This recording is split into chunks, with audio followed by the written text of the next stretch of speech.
Paper leak, फर्जीवाड़ा, धांधली, गड़बड़ी, हाईटेक नकल, इन शब्दों को सुनकर आपके दिमाग में क्या आ रहा है? जाहिर सी बात है, फिर कोई भर्ती परीक्षा की तस्वीर आपके जहन में बन रही होगी जिसमें ये सब हुआ हो, क्योंकि शायद ही कोई ऐसी परीक्षा हो जो इनसे होकर ना गुजरी हो। इन शब्दों ने कई नौजवानों का भविष्य खराब कर दिया है।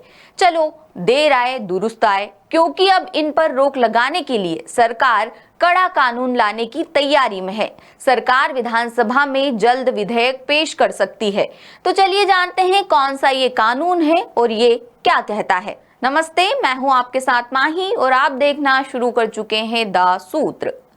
दरअसल छत्तीसगढ़ में भर्ती परीक्षाओं में होने वाली गड़बड़ियों और पेपर लीक जैसी घटनाओं पर रोक लगाने के लिए सरकार अब कड़ा कानून लाने की तैयारी कर रही है। सूत्रों की माने तो विष्णुदेव साय सरकार जल्द ही विधानसभा के बजट सत्र में छत्तीसगढ़ लोक भर्ती एवं व्यावसायिक परीक्षाओं में अनुचित साधनों की रोकथाम विधेयक 2026 पेश करेगी।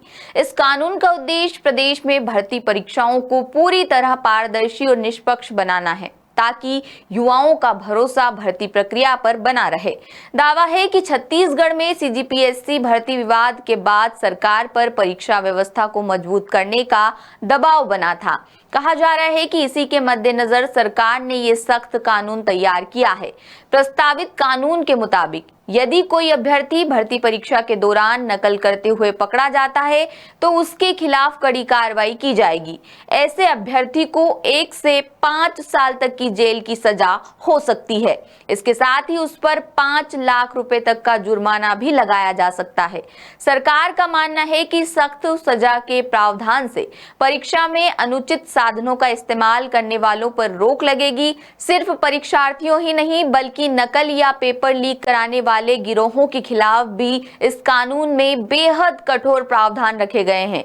यदि कोई व्यक्ति या संगठित गिरोह भर्ती परीक्षा का क्वेश्चन पेपर लीक करने या नकल कराने में शामिल पाया जाता है तो उसे कड़ी सजा दी जाएगी। सूत्र बताते हैं कि ऐसे मामलों में 1 करोड़ रुपए तक का जुर्माना लगाया जा सकता है और दोषियों को कठोर कारावास भी भुगतना पड़ सकता है।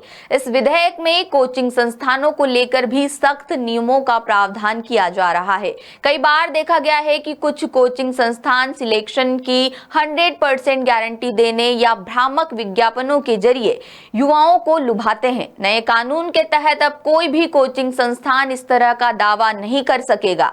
यदि कोई संस्थान सिलेक्शन की गारंटी या झूठे वादे करता है तो उसके खिलाफ भी कार्रवाई की जाएगी। लिहाजा सरकार को उम्मीद है कि इस कानून के लागू होने के बाद एग्जाम सिस्टम में सुधार होगा और प्रदेश के युवाओं का विश्वास दोबारा बहाल होगा। फिलहाल आप इसे लेकर क्या सोचते हैं, कमेंट करके बता सकते हैं। लेटेस्ट, इन्वेस्टिगेटिव और इन डेप्थ खबरें देखने के लिए ज्वाइन कीजिए द सूत्र का व्हाट्सएप चैनल, सब्सक्राइब कीजिए यूट्यूब चैनल, लाइक कीजिए फेसबुक पेज और पढ़ते रहिए www.daसूत्र.com।